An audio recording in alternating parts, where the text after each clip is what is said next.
Hello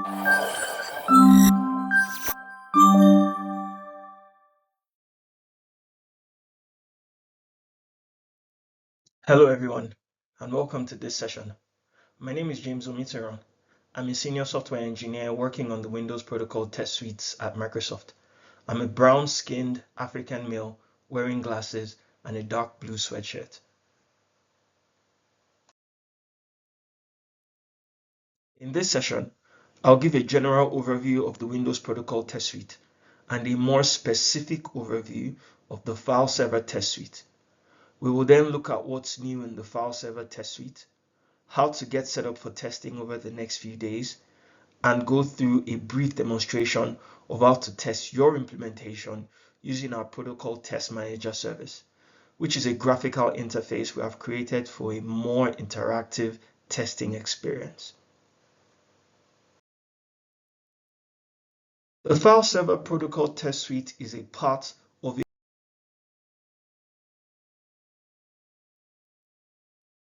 Windows Protocol Test Suite was initially a Windows-only application, but it has since migrated to .NET Core and now .NET 8.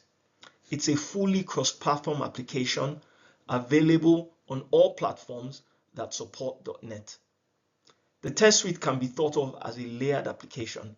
The .NET SDK is available on Windows, Linux, and Mac OS, as seen on the slide.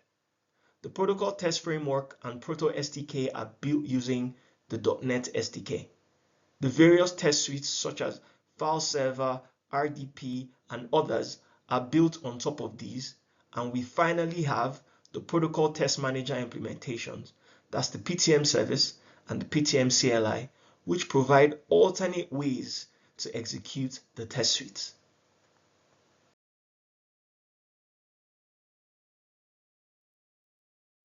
All the various Windows Protocol test suites are open sourced and have been available on GitHub since 2016. In total, we have 11 test suites available, covering 6 different categories. For file sharing, we've got the File Server Test Suite, which is the focus of this session, but we also have the MSSMB Test Suite for SMB versions prior to version 2, and MSSMBD or SMB Direct for SMB over RDMA. We've also got test suites for Kerberos and MS AZOD in the security category, as well as RDP client and server test suites. We would love to get feedback on the use of any of these test suites. So if you have interest in any or all of these protocols, please reach out to us and let us know.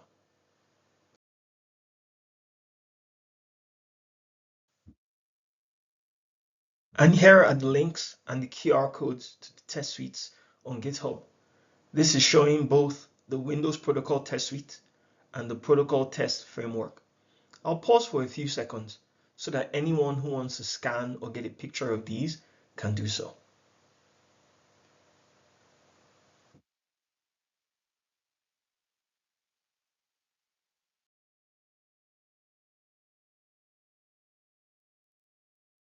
All right, now moving to the File Server Test Suite. The current slide shows some of the protocols and messages within the File Server Test Suite scope. The File Server Test Suite covers some of the most popular file sharing protocols such as MSSMB2, MSFSA, and MSSQoS, among others. The scope also includes most message types such as negotiate, tree connect and disconnect, session setup, IO control codes, and more.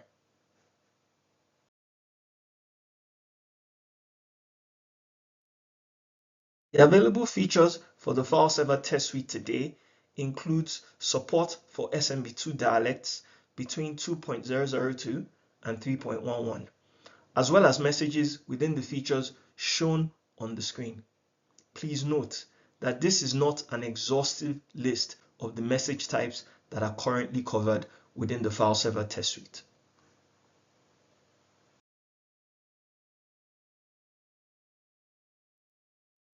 The File Server Test Suite uses both traditional tests and model-based tests. The traditional test covers basic functionalities and scenarios, and these are the tests that are under active development today. Model-based tests have over 2,000 test cases generated by 13 models and provides better coverage on parameter combination, message sequence, and negative tests. While we aren't currently adding more model-generated tests, we still provide support for the existing model test cases.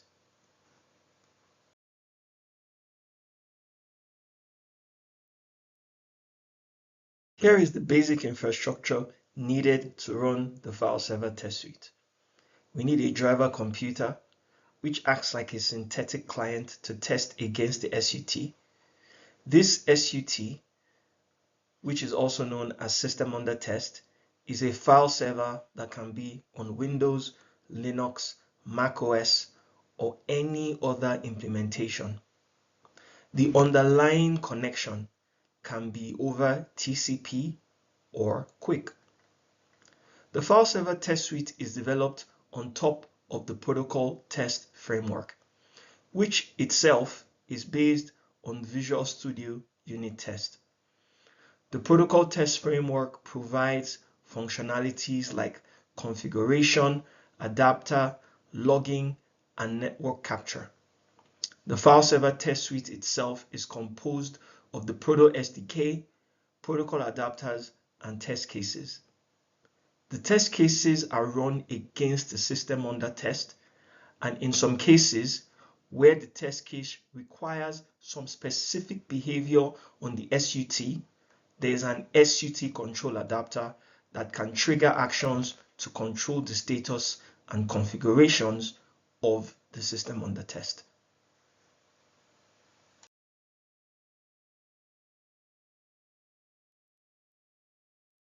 The file server test suite supports testing against two types of environment. The first supported environment is the file server standard environment. Here, we've got a single system under test and a single driver computer with an optional domain controller. This is really the environment discussed in the previous slide, where the driver and the SUT are on the same network or are able to reach each other on a network. The second possible test environment is the file server cluster environment, where the SUT is the entire cluster. Setting up a cluster environment is outside the scope of this session. However, you can get all the information needed to set up a cluster environment on the file server user guide, which can be found on the Windows Protocol Test Suite GitHub repository. So now let's move on to what's new in the latest release of our file server test suite, version 4.25.4.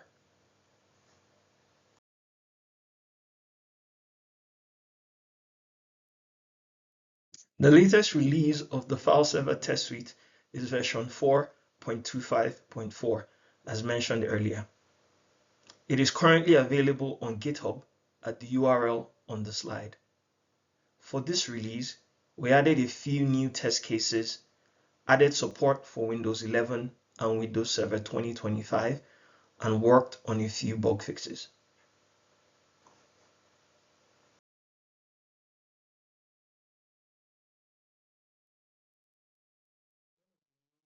The test is a test for new capabilities in SMB Negotiate.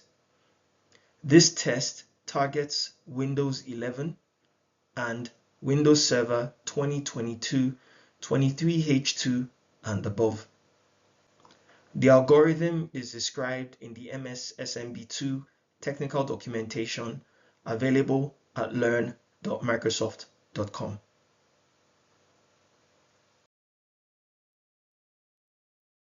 Now let's switch screens quickly for a demo using the PTM service. So welcome to the demo section of the presentation. Here we'll be testing the latest file server test suite release using PTM service. The latest file server test suite release can be found on our GitHub page at github.com/Microsoft/Windows Protocol Test Suite. You just need to navigate to the releases section, and here you will find the latest release of our Windows Protocol Test Suite, version 4.25.4. Under the assets, you can see the latest file server test suite, where you can either download as a zip file or download as a tar.gz. Like I said, we'll be testing using our PTM service. PTM service is simply a web application that we have built for testing any of our protocols within the protocol test suite. It has a graphical user interface that makes it easy and very user friendly for testing. Under the assets, you would be able to also download either the .zip or the .tar.gz.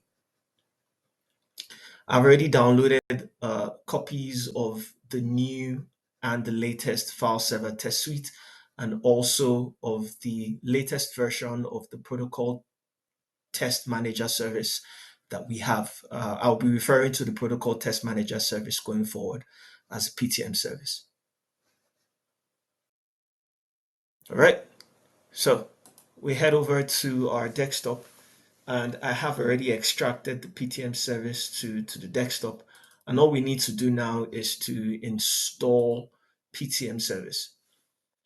If you search through the folder, you would find a batch file called install, and all you need to do is double click. And so we've made installing the PTM service very easy, so you don't have to spend a lot of time in this space. All you really need to do is accept the defaults that we have already put in place, and in a few seconds you're up and running with PTM service. So first question asks if you want to specify another value as the current installation ID. No, we don't. We would like to stick with the default. The second question asks if we want to specify another storage route. We say no, as we would like to stick with the default as well. Do we want to create a desktop shortcut? Yes, we do. And do we want to change the PTM service URLs? No, we don't. You can choose to change the URLs if you want to be very specific as to what the URL is and the ports that the PTM service will be using. But we'll just stick with no. And do we want to start PTM service now? We'll say yes. All right, so PTM service is up and running on port 5000, and we can access it right here at localhost colon 5000. Right. So next step now is to install the latest version of our file server test suite, which we have downloaded and saved on our desktop. And to do that, we go straight to management. And on the management page, you have a button on the top right of your screen, says install test suite. So you can give this any name. We can call this file server, depending on what you want to call it. And then we navigate to the desktop to pick our file server test suite, and we click install. All right, you can see the version of our file server test suite. That's the 4.25.4.0. And the next step now is to go and set up configurations for our test.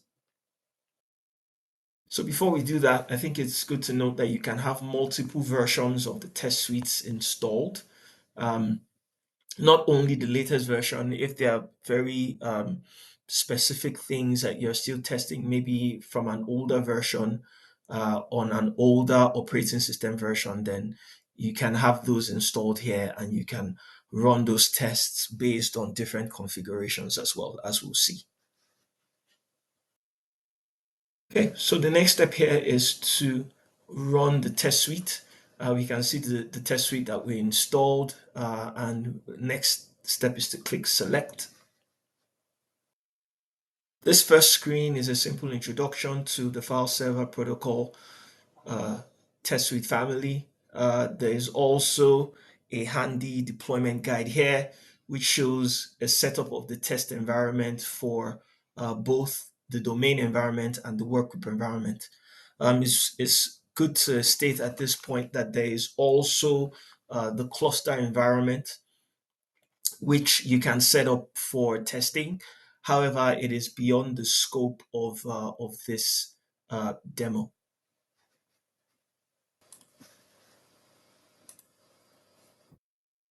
All right, so we go next. All right, this next page focuses on configurations. And here you can have multiple configurations. If, for example, you want a configuration to test IU control codes, you want to have a separate configuration to test durable handles, you can create all those multiple configurations here. But for the purpose of this demo, we're just going to be as general as possible and just create a general configuration.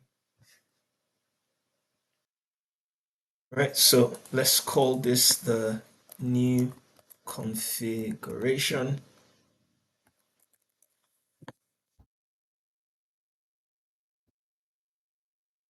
All right, next step is to edit and to specify the things that the configuration will contain.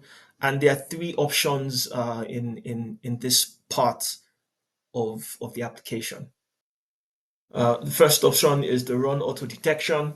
This will retrieve the capabilities of the system under test and display. Um, the manual configuration is where you just configure your um, your test suite manually. You configure it within PTM service manually since you know exactly what you want to put together. Load profile is when you have a protocol test manager profile which contains the configuration information that you already have preloaded in the profile. But for this demo, we'll be using auto detect.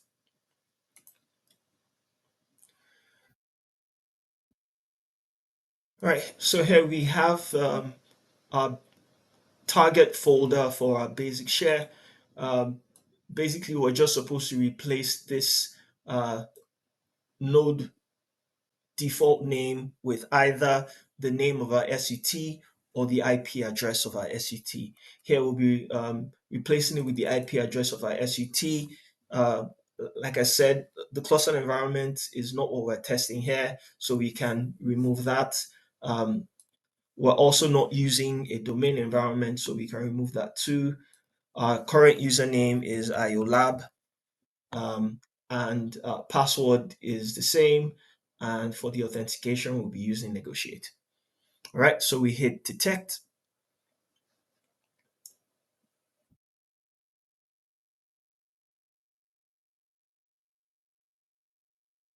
and then we move to the next stage. Also note that if for any reason PTM service is taking such a long time to detect your SUT, then there's probably a problem somewhere in your configuration or your network connection to your SUT. So you might want to check that out too. All right, so here we can see the capabilities of our SUT. For example, we can see the maximum SMB version supported, and we can also see some capabilities here: encryption, multi-channel, persistent handle, and so on. And so you can just go through all of this just to make sure that the capabilities that are being displayed here are correct and everything is fine, and then we can move on to the next page. So on this page, we can filter for subsets of test cases. So for example, if you want to test SMB3 test cases only, you can deselect everything else. And so you would have only test cases that are targeting SMB3 if you want to run only BVT test and you're interested in that, you can select only BVT. Um, we've made this as flexible as possible so that you can filter out any test cases that you're not interested in testing, and you can only target the ones that you are interested in. All right, so we hit next. All right, and this next page is just more a drill down list of configurations. You can um, set if, for example, you want to test over RDMA, you can set that here. Um, uh, Persistent handles, you can set it to true or false, and so on. This is a long list of very flexible configurations that you can add to your to the configuration for your testing, basically. And so we have nothing to change here, and we just move on to the next page. So if you're running any test that needs an SUT control adapter, you could select the particular SUT control adapter from this page. And we're going to leave this at its default because for our test, we don't need to set anything from this screen. All right, so we'll just move on to the next page.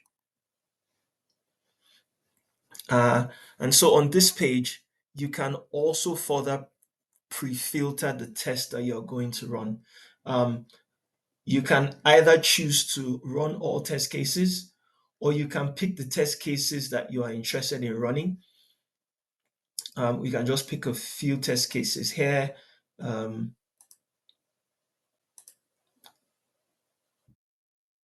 And you would see it's highlighted here, run selected test cases.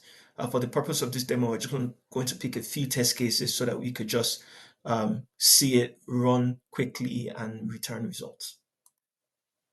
All right, so we hit run and then we just wait for the test cases to run. While that is running, I can show you here in the command prompt that all the test cases that we selected, the logs for all those test cases are shown here. And also we can see the results here as the test cases are completed. To further drill down to see more logs, we can click view results and select a particular test case to see all the different steps that we're taking within the test and all the different checkpoints as well, to see how the sequence of that testing went. If you look at this part of the page, you can see that this is passed. There are usually three categories that can be displayed here. We have passed, we have failed, we have inconclusive.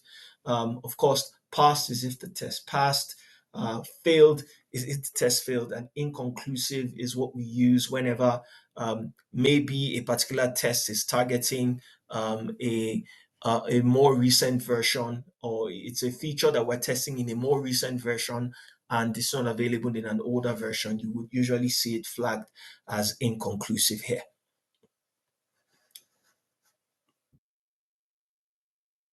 So we can go back. So another thing you could do is export the profile. So with this profile, you can import and reuse it in our PTM CLI, which is the CLI version of our PTM service. You don't need a browser. You can just run from a terminal. And you could also, with the PTM profile and PTM CLI, include the test suite in your CI/CD pipelines. So thank you very much for your time. And again, I welcome everyone to Microsoft Interrupt Track at this year's conference. If you have any questions, please don't hesitate to reach out to the test and support team. We're here to help you get set up and get testing. Thank you again, and do have a good conference.